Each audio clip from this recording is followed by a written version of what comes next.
பிரித்தானிய மக்களை வாட்டி வதைக்கும் கடும் வெப்ப அலை தணிந்து மீண்டும் குளிரான காலநிலை ஏற்பட உள்ளதாக வானிலை அவதான நிலையம் தெரிவித்துள்ளது.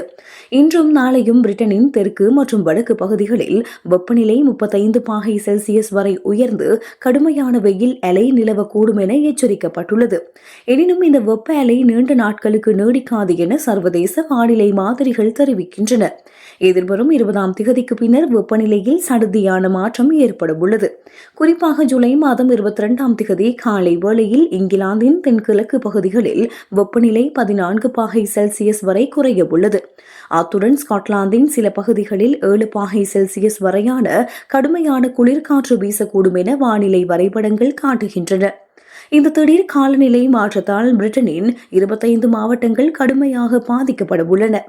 இதில் ஸ்காட்லாந்தின் அபர்டீன்ஷயர், பெர்த்ஷயர், லானாக்ஷயர் உள்ளிட்ட 23 மாவட்டங்களும் இங்கிலாந்தின் கம்பிரியா, நோர்த்தம்பர்லாந்து ஆகிய 2 மாவட்டங்களும் அடங்கலாக மொத்தம் 25 மாவட்டங்களில் வெப்பநிலை 10°C குறைவாக பதிவாக உள்ளது. ஐரோப்பாவை எல்னினோ காலநிலை மாற்றம் கடுமையாக பாதித்துள்ள நிலையில் கடுமையான வெப்பநிலை நிலவுகின்றது. 1 மாத கால பகுதியில் ஐரோப்பா முழுவதும் பல்லாயிரக்கணக்கானோர் உயிரிழந்தமை குறிப்பிடத்தக்கது.